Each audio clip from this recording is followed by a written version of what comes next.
We all may be winners in a way because the college football season is in full swing, but all of us are not winners in another way, as not every team that we cover throughout the network picked up a win in this first weekend. And certain fans, certainly West Virginia fans, take an L here on this college football Saturday. This is an edition of College Football Postgame here on Pittsburgh Sports Live, a combo show this weekend with both Pitt and West Virginia kicking off around the same time. One team wins, one team does not. I will guide you through recapping both of those two games. Then, of course, our post-game coverage over there at Pittsburgh Sports Now and WV Sports Now. And also you can head over to Nittany Sports Now for a game recap of Penn State's victory, sloppy one to say the least, but a victory against Wisconsin. I will be joined by WBOY reporter Ryan Decker to talk some West Virginia, and then Ray Porter Jr. to discuss what happened with Pitt and their trouncing of UMass. But hey, it's UMass. So we will get Ray on when that game finally concludes. Ray of Urban Media Today. And to start things off, West Virginia, a 30-24 loser to Maryland. So whether or not you consider it a rivalry or not is immaterial. They lose to a program that many thought they should be beating. They do lose the game on the road, but the game story is pretty clear. 4 turnovers. It's hard to win a game like that.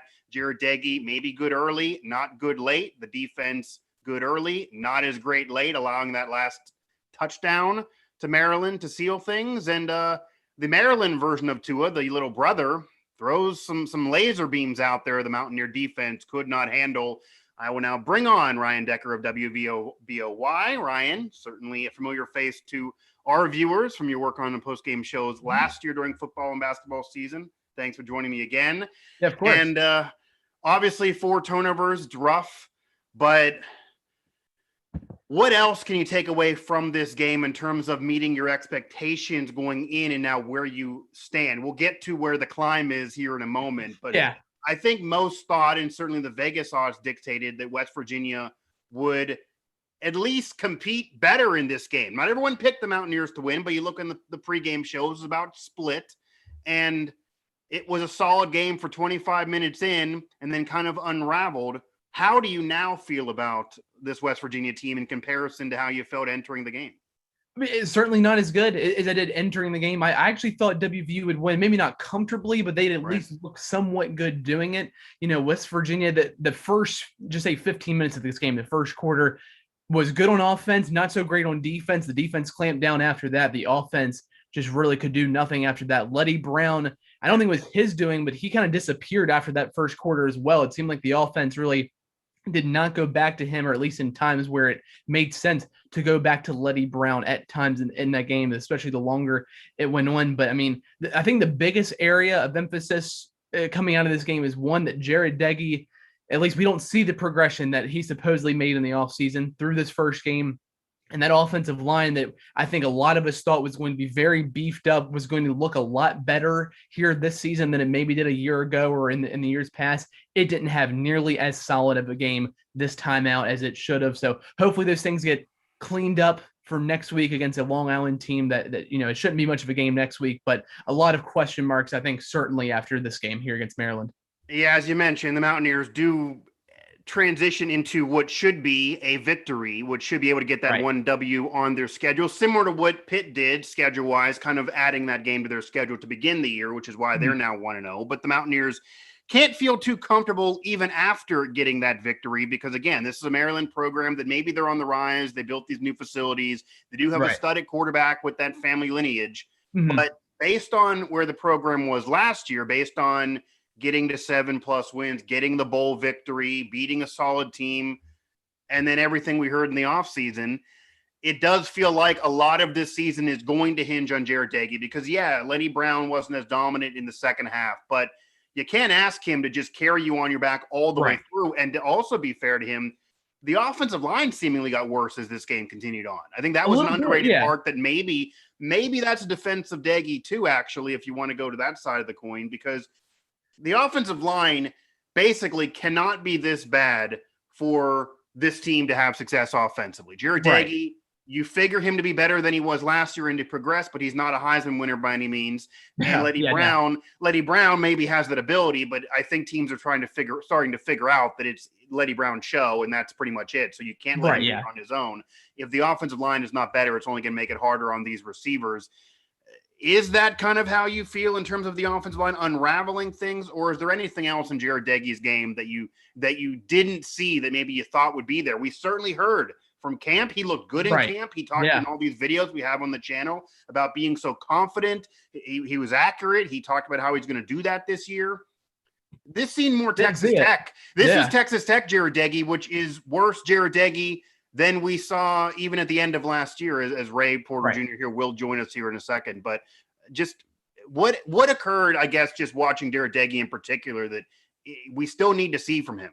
I mean, you said it one word in there towards the very end, accuracy. Not very many of his throws today were very accurate. The one deep ball on the far sideline to Sam James there in the fourth quarter, that was easily the best pass he had of all game. And then 2 throws later, he throws an interception, which just completely kills all momentum there. But going back to the offensive line a little bit, I will say the one thing that I don't know if you can take comfort in this, but the one thing that did stick out to me, it was a lot of the new guys that were making mistakes. You saw the Wyatt Milam kid, who's a Spring Valley High School kid out of West Virginia. He'll certainly get better the longer this season goes on. I've seen him in person a couple of times. Fantastic player. He'll be fine. No reason to worry there. The Tennessee transfer, Doug Nestor, he comes in. He also struggled a little bit in this game. So it's the new guys that are struggling a little bit. But really from center over to the left side, you didn't see a lot of struggle in this game, or at least not consistent struggle out of that side. So new guys struggle on the line, but as far as Doege goes, I mean, just accuracy and consistency.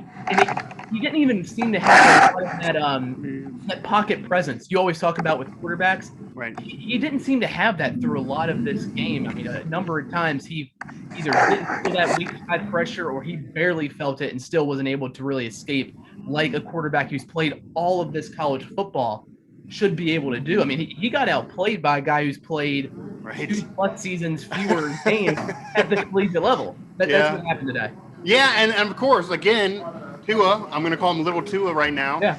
Certainly very, very talented, certainly has the connection to his brother, certainly has the same offensive coaching system that his brother had at Alabama, so it's all going to work for him, and that's the West Virginia defense couldn't handle him. But yeah, Jarret Doege did not look like he progressed enough, did not look like he was good enough, certainly made still young rookie mistakes. Ray Porter Jr. here joining us here in a second. Ray, I'll get you on here in a minute as we continue to recap this West Virginia loss. WVU losing 30-24 to Maryland, 0-1 on the year. They do have kind of that gimme game next week, or at least you imagine it would be to kind of even things up and get that first victory. But Doege, 20, yeah, you would imagine 25 to 20, and I guess to be fair here, West Virginia is going to, CW Post. We'll see what happens. But again, that's kind of like Pitt playing UMass. You'd imagine that would be a victory. But then you go on to Virginia Tech, Oklahoma, obviously the number 2 team in the country as we stand. Maybe they'll drop to 3 or 4 based on struggling against Tulane, but still a powerful team WVU never can beat. And the Virginia Tech game prior to that certainly seems in doubt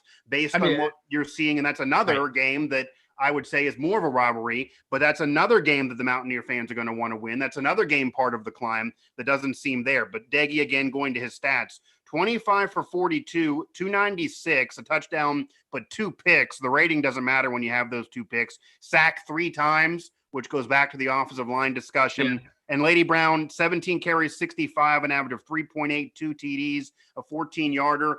Those stats are good. Even did it as a receiver as well with 50 yards and a touchdown. But the problem is, and they even said this on the broadcast as I was watching in the studio, that you can't go to Letty Brown as much, and you can't let this be the Letty Brown show when you're trailing. And West Virginia had the lead going into halftime by 1, even for a while. But then once they let the game unravel, really, I think where this game turned, and this goes into Jarret Doege again, and this is the play that separates him from being younger Jarret Doege, who didn't seem ready and seemed kind of deer in the headlights against Texas Tech in a homecoming, to a Jarret Doege that could lead you to 8+ wins and at least be good enough in a major conference in college football. The interception where he let it sail in the corner of the end zone after you're getting the big kickoff return that almost went the distance, he basically single-handedly killed a drive that should have at minimum been a field goal. And if that was a field goal, then maybe you go for it on fourth, you get a first instead of kicking that field goal. Then you're only 5 yards away from the end zone. Then you're tying the game. Who knows how things go? It's hard to play that what if, and in hindsight's 2020, but that's just a bad throw. That's a rookie type throw. And that seemingly killed the game and is where things turned. Well, yeah, I mean, you look at turnovers in this game, 4 turnovers for West Virginia, 0 for Maryland. Obviously, it's really hard to win when you lose a turnover battle in any sense of the word, but especially when you lose it by 4, really hard to win games that way. But, I mean, the Letty Brown fumble, that didn't have too big of an impact on this game, I don't think. And then the Winston Wright fumble and the punt, which would have been a punt return, that, again, because of the defense, didn't have too big of a bearing on this game and how it turned out. But both of Jarret Doege's interceptions directly resulted in a momentum at least shifting, if not the score shifting in that game today. So, I mean, it's a little bit of picking and choosing, so to speak, of the turnovers to look at. But, I mean, certainly Jarret Doege's turnovers hurt, I think, a lot more than Letty Brown's 1 turnover and Winston Wright's 1 turnover. And Winston Wright more than made up for that with the ensuing kickoff that you were just mentioning. Right, and then that kind of got dashed. Yeah, that kind of got that more than made up for it. Yeah, he made up for it, and then it kind of got ruined off of the interception. So it was a conjunction, poor effort, and really not only did Jarret Doege take the L, Neal Brown took the loss as well. Speaking with Ryan Decker of WBOY here on our college football Pittsburgh postgame edition here on Pittsburgh Sports Live. Mike Asti, I will have Ray Porter Jr. joining me here in a second to recap Pitt's victory as they picked up a win over UMass as they go into a season with a lot of hype as well, and we'll see how that shakes out over there. Our coverage, our post-game coverage at Pittsburgh Sports Now. But the defense obviously needs to improve as well without Darius Stills there. The defensive line maybe was okay. The secondary was a concern. Maybe that's just Tua. We don't know. That was a quarterback that probably, honestly, looking back at this game, to be fair, this probably was a quarterback that was a really bad matchup for this defense to start a year because he can really air it out, and that's been a weakness of this defense. So that needs to improve. Before, though, I transition to Ray here, and then we recap things as we've got to talk some Pitt, this is year 3. This isn't year 1. This isn't year 0, as many of my colleagues on shows would try to say that Neal Brown's first year, they really would call it year 0 on their programs and try to convince me to do the same. Because the cover was bare, it was a rebuilding process. Okay, Shane Lyons certainly trusts Neal Brown. The fan base, media, everyone loves Neal Brown. He's a great guy. He says all the right things, a lot of things. And last year it looked like they were progressing because maybe even ahead of pace after what was there the year before to get a bowl victory with that team and how the cupboard was kind of bare and certainly a different roster after Will Grier, after Daniel Holgorsen. That was easier said than done. But college football today is not like it was when maybe 10, 20, 30 years ago, Don Nalen being there, et cetera, even Rich Rodriguez being able to build up a program that started 3-8 when he took over. You're not going to have 4, 5, 6 years of this to continue. This is now year 3. I don't think anyone would mind if they weren't a true contender going for a conference title. But to look at a situation now, and I had some colleagues predict them to be 5-7, and I thought, oh, you're not trusting the climb. We made some jokes like if that, and I thought to myself, if they're 5-7, that really it can't be. That would be reverting backwards. But this looks like a 5-7 team. This looks like a team that may be going backwards. That's not climbing forward. What needs to happen here for Neal Brown to not lose the trust of the fans? He's not on a hot seat by any means. Shane Lyons around. But I feel like if this continues and you're losing to teams like Maryland and you're really having games unravel with turnovers against a team like Maryland, that at minimum should be your equal, if not your lesser, and certainly has been so as a program historically, recently, and based on talent right now. How long until Neal Brown eventually loses the trust of the fans? And could this unravel quickly this year, the way things are going? I mean, it's kind of tough to say because you always hear that the Maryland game is the barometer of how West Virginia's season is going to unfold. The last time they lost to Maryland, it was an atrocious season. I think it was 4-win season the last time they lost to Maryland. So it's not looking just, from the onset, not looking like this is going to be a great year 3 or year 2, whatever you want to call it, for Neal Brown. But obviously you got to take care of business next week or else the seat gets very hot. If you then take care of business against Virginia Tech, I think all this goes away. But if Jarret Doege struggles against Virginia Tech, I think you're going to hear a lot of WVU fans, especially maybe even some media members, clamoring for Garrett Green. to get out there. I mean, we've seen a lot. We've heard that from so fans last year before Doege turned it on, and most of the media contingent, and certainly what Neal Brown was saying, is no, we're going to trust in Jarret Doege. He's the better guy. Yeah. Obviously, Neal Brown and Jarret Doege have a relationship that goes back to literally when Jarret Doege was 12 years old. Yeah. So he's not going to want to pull the trigger on that unless he has to, because obviously doing that would likely kill Jarret Doege's career. I mean, this would be it in likely college. So, but probably wouldn't get prospects beyond. He would probably, I mean, that would even hurt him, CFL, etc. But obviously, he would do what's best for the team. So he would probably not want to do that. Right. But don't want to do it, but sometimes you got to do what's best, not only for the program, but maybe best for you. Because if you're sitting there, dare I say, Austin Kendall had a solid day today. By the way, if you look at box scores. I mean, if you're sitting there 1-2 after the Virginia Tech game, both those losses become to true rivals. Right. And Jarret Doege has not played well. You're either going to have to truly stick with Jarret Doege and say he's our guy no matter what, or at some point you might have to make that switch. You got to pull the trigger and say Garrett Green is our guy of the future. The future is here now, and you got to ride and die with him, so to speak. I think to some degree you're going to have to find that fine line of where that balancing act comes from. Right. And if and we were talking about this earlier. Following Virginia Tech, it's Oklahoma. So then you're staring at 1-3. That's a loss, right? Yeah. I mean, yes, you're staring at 1-3, still having not beaten Oklahoma since joining the Big 12. Right. At that point, is Garrett Green to potentially any worse of a product of an output than Jarret Doege has been? Yeah, at least from what we've seen today, and at times what we saw last year. You have to. I think you just have to ask that question if you're Neal Brown at some point, especially depending on the outcomes of these next 2 to 3 games. I think if CW Post is your only victory in the first month and a half of the season, then I think all bets are off. This is not going to be a successful year, but it then would bring up the conversation. And again, he's not on any kind of literal hot seat of if you miss a bowl game, if you end up only winning 4 games, for example, imagine where this program would be without Lady Brown this year. Maybe they would be a 4-win team. Does that then go into next year where Shane Lyons, maybe not outwardly, has a private meeting with Neal Brown and basically says it has to be a bowl season or we're going to have to potentially move on? It cannot just be 4 or 5 years of this not seemingly to be. Yeah. The other thing is, too, I mean, it's getting a little frustrating, I think, for some Mountaineer fans that you got to think you have to go all the way back to Geno Smith to find the last truly recruited 4-year quarterback that's had a true impact at West Virginia. Everyone after him has been a transfer. Clint Trickett was a transfer. Skylar Howard was a transfer. Will Greer was a transfer. And any guys in between those guys who made a couple starts or so, they were transfers as well. And now, obviously, Jarret Doege was a transfer as well. I mean, at some point, you've got to find that recruit who's been in your building that's going to take your program to where guys like a Geno Smith and a Pat White have had it in the past. I'm not saying Garrett Green's that guy, but you don't know until you put him in. That's true. Although in this college football world, I guess it doesn't matter whether it's from a recruit or from a transfer, as long as you get the job done. Doesn't appear Doege is right now. And I've been a big Doege defender. I thought a lot of fans were too hard on him last year. I can't defend this. This was not a great day for him. It wasn't an accurate day. It wasn't a smart day. Nothing was there for him. And this game potentially was closer than it probably should have been based on some individual performances. I also thought Neal Brown didn't have his best day. And this could have been a big game for Jarret Doege and Neal Brown. It really was a big game. This isn't an elite program you're facing, but it's a rival for some. And regardless, it's a similar program to you in terms of size, student body, money, etc. You build a new facility as well. If they're climbing and they've been so much worse than you over the last few years, then maybe you should start climbing to at least their level. And it appears that you're not.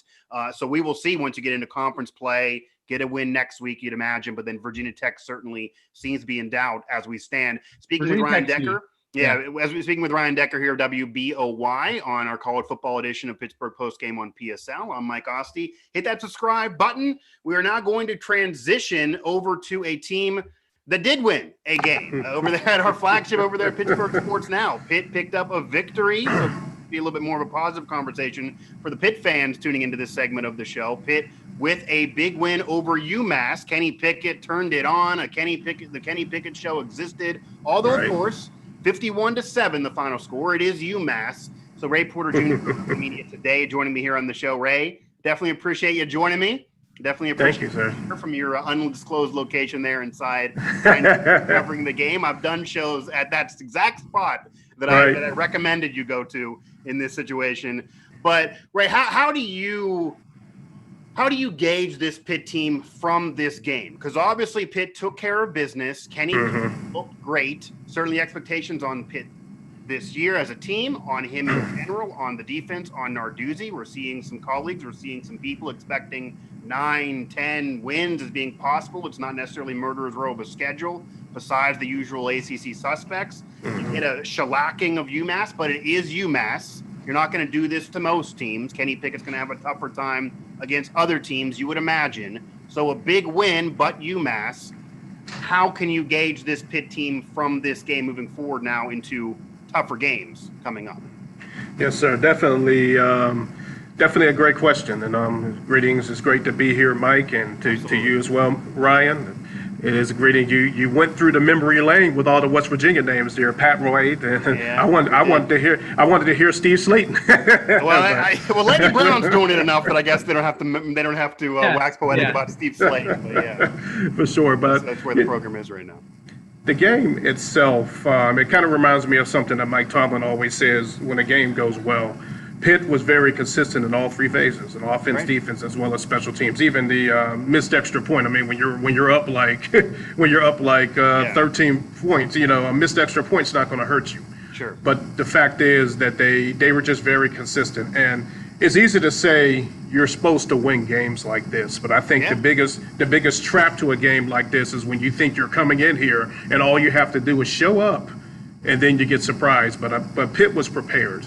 And they were ready, and they did what they were supposed to do, and took advantage of scoring opportunities on pretty much most of the drives. And I was also very impressive with quarterback Kenny Pickett as well. He looked confident. He looked like the savvy leader that everybody has said he is, and he's always a good guy, good gentleman. I remember one time he called me sir. Now at the expense of him making me feel old. But, right, I was gonna say it makes me feel old too, covering college teams, to be honest with you. Yeah. But he's a nice young man and very humble, and the way he was putting the ball downfield, he was going for broke a lot more than I've seen him, and I was very impressed with that. He got the passes to Jordan Addison, who scored a touchdown. And how about the graduate transfer from Maryland, Jarret Doege? Yeah, right. He's 6'5", but 6'6", 250. Oh my goodness, and he can move too. He's going to be a critical target, especially in the red zone. He scored their second touchdown, and to see, I think the question is now first as far as Pickett, him passing for 279 yards, 27 for 37 with 2 touchdowns. He did what he was supposed to do, right? And he also had 39 yards rushing. I like how he sneaks. The entire offense looks at what is going to happen, who's going to get the ball, and there he goes running up the middle somewhere. So I always like the way he scrambled. Let's go back to that Miami game in his coming out party a few years back. Right. But also I think the running game itself rushed for 197 yards, but it was split up between several backs. The question is, who is their number one back? I think they're still trying to figure that out. It's like a broken record because I swear on last year's postgame shows, that was the discussion. Does Pitt have a number one running back? Who will be that guy? Pitt is normally a program that hinges the running game on a number one running back. James Conner, for example. Precisely. That guy has not been there since Conner left and went to the NFL, and Pitt has still not really found that running back. You don't maybe need that guy against UMass, but you might need that guy against even Tennessee next week. Oh, yeah. That'll be a program that they're necessarily not what they were when Peyton Manning and T. Martin were there, but they're still a major program, and they looked a little bit better than they've been in recent years already this year. So that'll be a nice test to Pitt for sure against Tennessee, more so against UMass. But Kenny Pickett, 27 for 37, 272, 7.4 per. A great day for him. 2 touchdowns. Very great. Quarterback rating, six rushes, 38 yards. West Virginia would love to have this quarterback play right now. Kenny Pickett, I mean, he's looking like a veteran who's been around a while. He really is. Certainly is a leader of this team. If this does have that special year that they're seemingly on the precipice of, but never can have happen under Narduzzi, it certainly would be because Kenny Pickett leads them there. And they're also fortunate that Kenny Pickett is still around, because he certainly maybe would not be around. That was a conversation even at this point last year. Now, what would you say outside of seeing Kenny Pickett and his offense finally explode?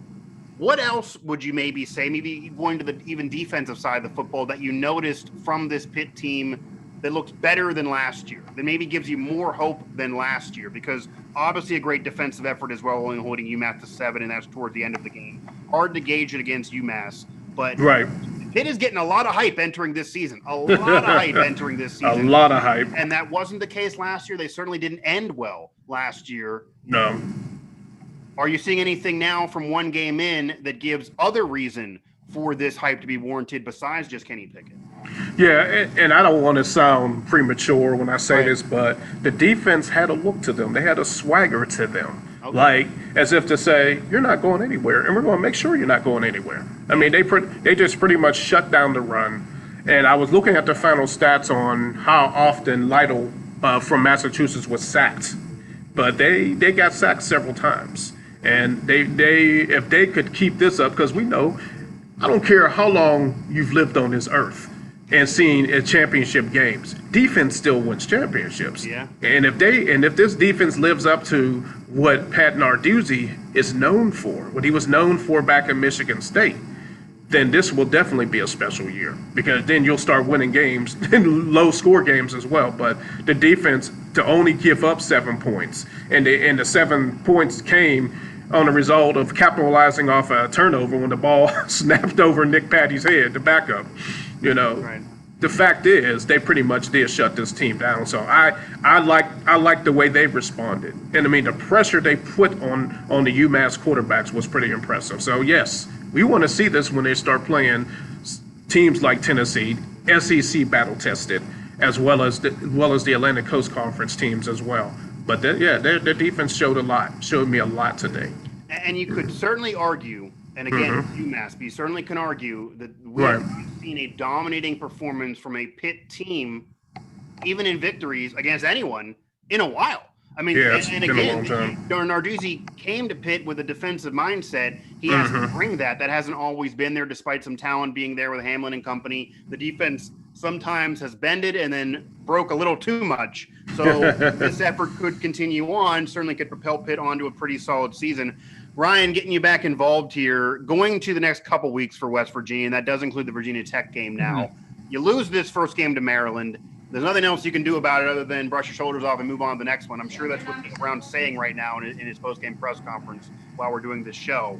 But it wasn't great. The turnovers were there, and that's certainly going to be a problem that needs cleaned up. A lot needs cleaned up for the Mountaineers to salvage this season. But going into next week and even the Virginia Tech game, figuring that next week would be a victory, what do you need to see from West Virginia? What needs cleaned up literally? What do you expect out of that game, even especially against Virginia Tech, who is more of an equal program to you after starting off the year with a 30-24 loss and 0-1 after Maryland? I mean, the biggest things are what we've talked about earlier. The secondary definitely needs to improve, especially the later this Maryland game went on. There were some guys that were getting free runs downfield. That's where you saw younger Tua make some of those great throws that he made, and that's what put the game out of reach ultimately, with the secondary not covering. But I think the secondary did a pretty good job for most of this game, but a couple lapses ended up being pretty big and decisive in this game. One of the other things you got to see is especially the right side of that offensive line has to get a lot better between this week and especially heading into that Virginia Tech game in 2 weeks.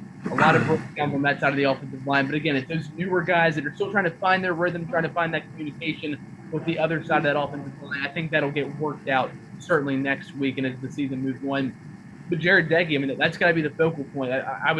I would like to assume he's going to look really good against the Long Island Sharks, because I think most teams should look really good against the Long Island Sharks. Right. But does he take those necessary steps this week in practice, next week in the game, next week, or the following week, I should say, in practice, look really good going into Virginia Tech? Those are the things that you really look at. Letty Brown, yes, he kind of disappeared a little bit there as the game went on, but I think that was more play calling than anything else. At least on that side of things. So, you're going to get a great game out of Letty Brown no matter when he straps on the shoulder pads. Those sort of things. Secondary, offensive line, quarterback play. That's what you need to do about. Yeah, the offensive line not good enough, and if the offensive line is not better, the team can't do anything offensively. Jarret Doege can't do anything offensively. Letty Brown would even be a little hampered there. And certainly he's going to be a stud no matter what, as long as the game dictates him to be so. Although this is a problem when you kind of have your star and your best player be a running back. It's hard to come back. It's great if you're leading, but it's hard to come back. And Jarret Doege's not necessarily the Will Greer that can lead you on comebacks and put points on the board really, really fast. Right. He's more methodical, and then he ruins drives, so he needs to clean things up. Certainly, you figure is going to leave the next game with a lot more confidence after Long Island, with a lot more confidence. But again, like we're discussing with Pitt versus UMass, it's hard to really gauge a program off of a team like that. Even though, as Ray put it, and certainly makes sense, and we've seen this before, nothing is guaranteed. You got to take care of business. You certainly nothing is guaranteed by any means, and taking care of business impressively. I think that's the one thing that's an advantage for Pitt, and Pitt fans can take comfort in. You didn't just beat UMass. 50-plus points is what you want to see West Virginia be able to hang on a Long Island team as well. That's what West Virginia needs to do with those teams that at least Pitt is doing. So that West Virginia has pressure now certainly on them. Neal Brown has pressure on them to not only get a win, but get a big convincing win and then be able to play well against Virginia Tech. And their good thing. The good thing I did want to say, though, is that we've made it, I think, 20-plus minutes now. I haven't mentioned the receivers, and that's because they really didn't drop the balls. I know they had like one or two. Yeah, a couple, they drops. But I think at one point there in the third quarter, the broadcast crew cited 3 or 4 drops. I didn't really see what they were saying in terms of drops. It's one of those. I think it's kind of it's a judgment call stat to me. Drops it, but I mean, for the most part, any pass that wasn't completed was behind a receiver, over a receiver, went right to the defense. If the ball was there for the receiver to have, more times than not, it was caught today, which is a good sign for WVU.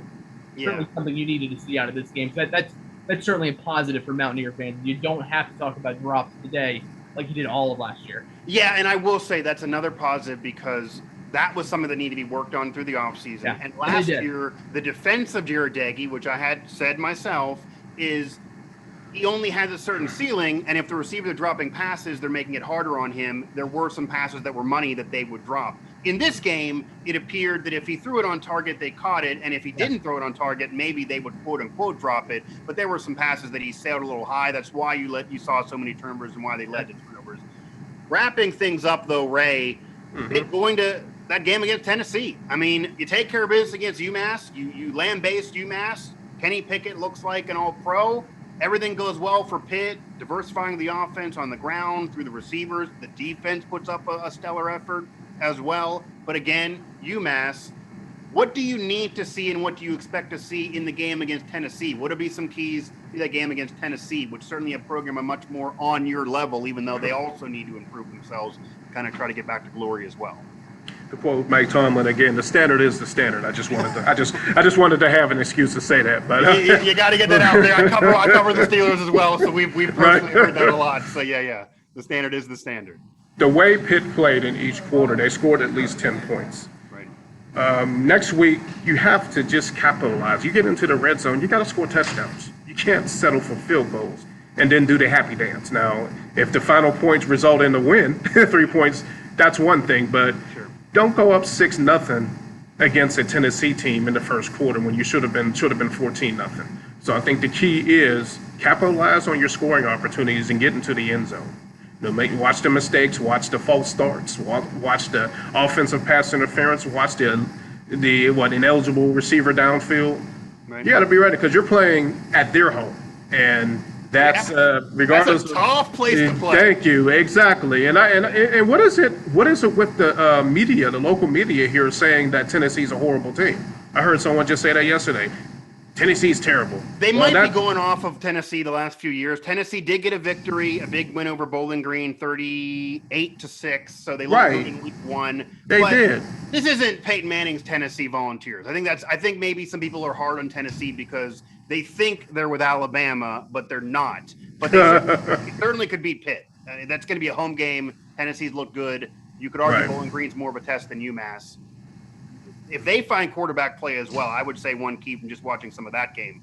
They do a lot on the ground. On the ground. Yeah. So if Pitt can handle the ground game, that's an easy team maybe to scheme against. If they can stop the quarterback play and create some turnovers, Pitt should potentially be able to take care of business against Tennessee. But that would be a big win. That would be the staple win for Pitt to be able to say, okay, this is going to be a different year. Maybe for the first time under Narduzzi, they could get to 9 wins. Pitt has never won 9 games under Narduzzi. No.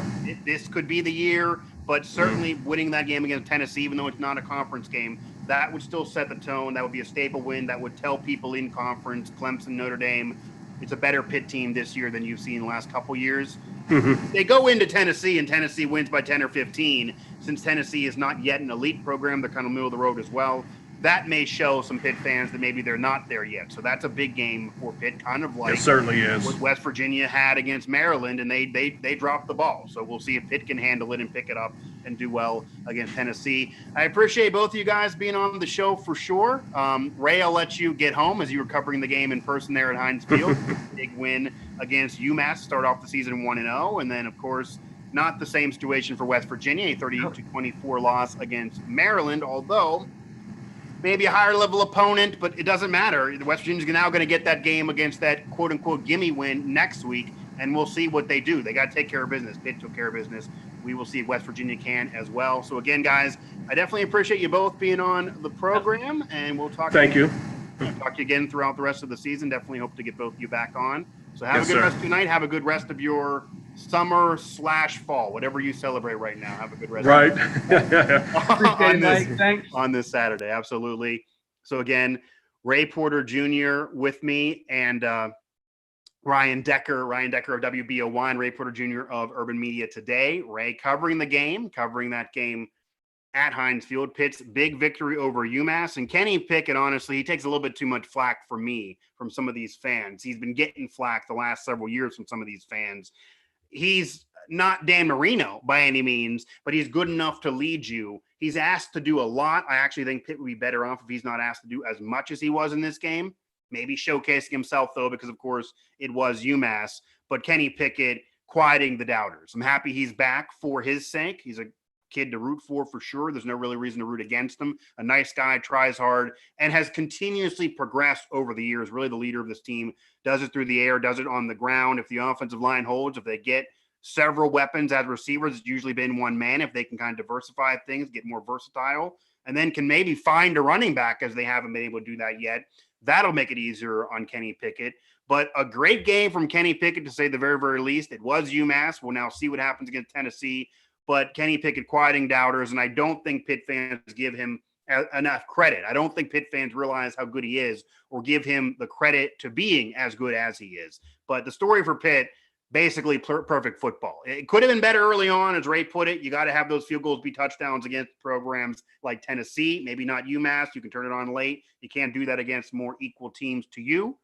And that game on the road in Knoxville with 100K or whatever they're allowed to have at that point, a rocking house, and a fan base that maybe hasn't been too excited about not being allowed at stadiums in recent years, potentially where that state falls on the map, color code wise, if you know what I'm saying. Not going to be easy for Pitt. Not going to be easy. I'm not saying Tennessee is an elite team. I'm not saying they're a great team. I'm not saying they're near to where maybe they think they are, but they're not bad either, as Ray and I talked. Some people thinking that or maybe underestimating Tennessee. They are one-dimensional, so Pitt has that advantage as well in terms of scheme against them, but a big game against Tennessee to kind of gauge this Pitt team going into conference games, going into a season in which many are predicting Pitt to legitimately win 9 or even more games, potentially win the Coastal, get back in the ACC championship game. Yeah, you might get blown out to Clemson, but get back to that at least level, which not the case, of course, last year. And West Virginia, as Ryan and I discussed, got to be better at the quarterback position. And if you're changing quarterbacks and Jarret Doege is not your starter a couple games from now, then your season's totally in the tubes. And this is a year where you go from climbing to falling totally off the mountain. But Jarret Doege needs to be better. Just does. You can't throw that many interceptions. You can't have your offense turn it over 4 times. That does include one by Brown. But it just can't happen. Brown's asked to do too much. He's not going to be the guy to help you come back. He's a running back that has to be on the quarterback. You can't implode late in games as the QB, sailing passes that end up being picks and ruining solid field position. If not for West Virginia's solid field position, where would this team have even have been offensively, and would they even have had the earlier touchdowns? So it might even have been a blowout for Maryland. The defense needs to be better as well, but maybe the secondary would be against maybe a lesser quarterback. That was rough against Tua, Special teams did it returning wise, didn't do it otherwise, so that needs to improve. Neal Brown didn't have his best day. Neal Brown has pressure to have this team look good next week. So it might not be a team that you're going to really brag about beating, but you do need to take care of business like Pitt did against UMass. You need to do so impressively like Pitt did against UMass. And then for West Virginia, going into Virginia Tech, another rivalry game, although I think that was more of a rivalry, by the way. Don't have to do a show about that one. You got to be better. You got to take care of the football. You got to be smarter, and you just flat out got to be better, or this will be a rough year. You get the 7, you get the bowl game, you get that victory. You think there's a climb. Right now, it's a question mark on whether that climb really, really exists. It is year 3 for Neal Brown. Loved by everybody. I think he's the right guy. I think he likes being there. I think he's a proper fit. He's doing it recruiting-wise, as they have a great recruiting class coming in for years to come. Top 20 in the nation, which you wouldn't always expect out of West Virginia. But got to be better wins and loss-wise. Got to be better certain calls, certain play calls, certain decisions in game against teams like this. That's a barometer game against Maryland, just like Pitt will have against Tennessee. West Virginia didn't look good. Did not look good. They failed the barometer test. We will now see what Pitt does in their barometer test on the road in even more of a hostile environment at Tennessee. That'll do it for this college football edition here of Pittsburgh Postgame on PSL. This is our first such college football postgame show here throughout the network this season.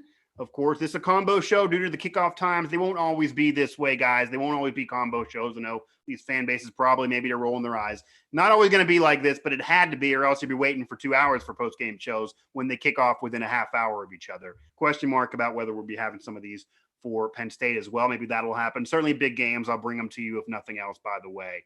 But Nittany Sports now has the game recap for Penn State's win over Wisconsin. Of course, head over to WV Sports now. Julia Mallett was over there in Maryland with the coverage for us. So head over there for her game recap and any of our stories with that post-game coverage. And, of course, Pittsburgh Sports Now, our Alan Saunders, covering Pitt, as always, has his game recap and that coverage over there at Pittsburgh Sports Now. Any of our post-game video reaction here at Pittsburgh Sports Live. Hit the subscribe button for all this content and notification when any of these shows go live or any of that content gets released. Again, thanks to Ray Porter Jr. of Urban Media Today and Ryan Decker of WBOY, a TV station in West Virginia. I'm Mike Asti.